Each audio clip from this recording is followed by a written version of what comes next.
नमस्कार दोस्तों, क्या आप जानते हैं उत्तराखंड के जंगलों में सबसे ज़्यादा कौन सा पेड़ देखने को मिलता है?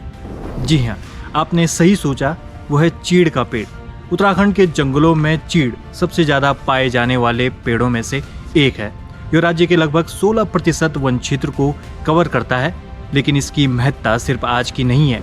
चीड़ का इतिहास 40 से 55 हजार साल पुराना है। अमेरिका के यूनिवर्सिटी ऑफ कोलोराडो बोल्डर के वैज्ञानिकों ने पाया है कि 55 से 40 हजार साल पहले यूरोप में रहने वाले निएंडरथल अपनी गुफाओं से मीलों दूर जाकर चीड़ के पेड़ों से लीसा इकट्ठा करते थे और इससे औजार बनाते थे, जिसका प्रयोग वे औजार चिपकाने में किया करते थे।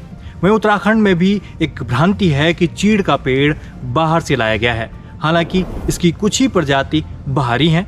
पिथौरागढ़ की सोर घाटी में पुरातात्विक अध्ययन के दौरान चीड़ की लकड़ी के कोयले के अवशेष पाए गए हैं, जिनकी उम्र लगभग 36,000 साल आंकी गई है।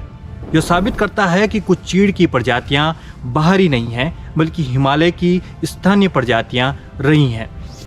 हिमालय में चीड़ की पाइनस रॉक्सबर्गी और उच्च हिमालयी क्षेत्रों में पाया जाने वाला ब्लू पाइन हिमालय की स्थानीय प्रजातियां हैं। हालांकि कुछ अन्य चीड़ प्रजातियां जैसे पाइनस पटोला, पी ग्रेगी और पी ल्यूटी वास्तव में बाहरी हैं और इन्हें वनों में कृत्रिम रूप से लगाया गया था।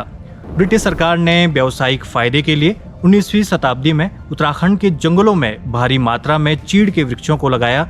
इसके पीछे कई कारण थे।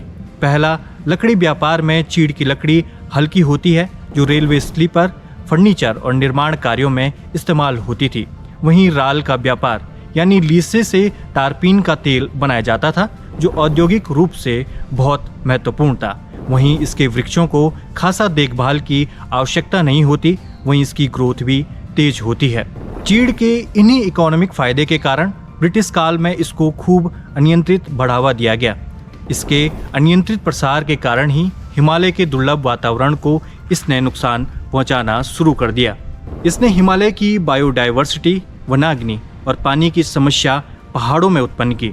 वहीं चीड़ की पत्तियां पशुचारे के लिए भी उपयोगी नहीं होती, जिसके कारण ये चरवाहे और पशुचारकों के लिए अनुपयोगी हो गई हैं। हालांकि व्यावसायिक महत्व के कारण हमेशा यह सवाल सबके मन में उठता है कि आखिर चीड़ फायदेमंद है या नुकसानदायक। इसमें आपको क्या लगता है और उत्तराखंड सरकार ने चीड़ से जुड़ी कौन सी योजना शुरू की है? कमेंट बॉक्स में ज़रूर बताइएगा। नमस्कार।